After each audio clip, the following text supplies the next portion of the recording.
రఘు అన్న ఇప్పుడు ముఖ్యమంత్రి చేస్తా అంటున్నాడు కదా, స్వాగతిద్దాం. చేసేవాడు చూద్దాం. ఎంతమందికి ఏ ముఖ్యమంత్రి కూడా చేయలేదు కదా. 2 ఏళ్ళు అయిపోయింది కదా. మేము ఫస్ట్ ఇయర్లో ఎక్కడ మాట్లాడలేదు కదా.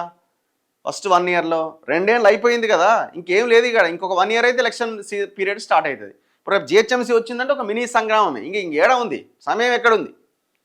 మేము ఏమంటున్నాం అంటే అన్నం ఉడకాలంటే మనం మొత్తం ఇట్లా పిసికి చూడం కదా, ఒక మెతుకు చూస్తాం అంతే కదా. విద్యా వైద్యం మీరు కేటాయిస్తున్న బడ్జెట్ ఎంత అని అడుగుతున్నాం. సింపుల్. ఏం అక్కర్లే, తిన్నది కక్కిస్తామన్నారు. ఎంత కక్కిచ్చారో చూపించామని అడుగుతున్నాం. ఇంకే చేసేది ఏముందాడా? దీనికి ఎంత సమయం పడుతుంది? రేవంత్ రెడ్డి ఈజ్ గుడ్ అట, but we are expected more from him. Assign lands అడుగుతున్నారు. కేసీఆర్ కంటే గ్రేట్ అట.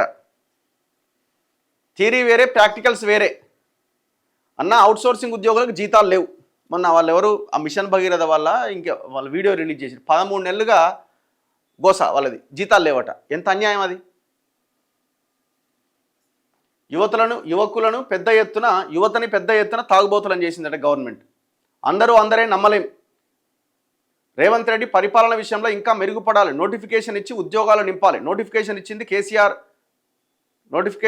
కేసీఆర్, పత్రాలు ఇచ్చింది రేవంత్ రెడ్డి అట. జగదీష్ రెడ్డి అంటున్నాడు, మార్వాడి ఉద్యమం ఆపే సమస్య లేదు. జెడ్పీహెచ్ఎస్ కుక్కునూరు ప్రభుత్వ పాఠశాలలో ప్రతిరోజు మధ్యాహ్న భోజనం బాగుండట్లేదు. పిల్లలు అన్నం బాగాలేదని అడిగితే పిల్లలని ఇన్ఛార్జ్ టీచర్ తిడుతుండట. ఎవరో మరి ఆ టీచర్, ఊరోళ్ళు అంతా పోయి ఆడ కూర్చోండి ఒకసారి. ఐ లైక్డ్ ద స్పీచ్ అట, రేవంత్ రెడ్డి స్పీచ్.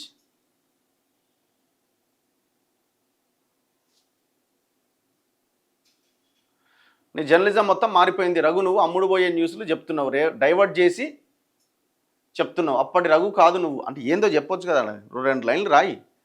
ఎవరి కోసం చెప్తున్నాం, ఏం చెప్తున్నాను కూడా చెప్పండి ఒకసారి. రేవంత్ వచ్చినా ఏమీ పీకలేదు, ఆస్తులు మాత్రం నింపుకుంటున్నారు.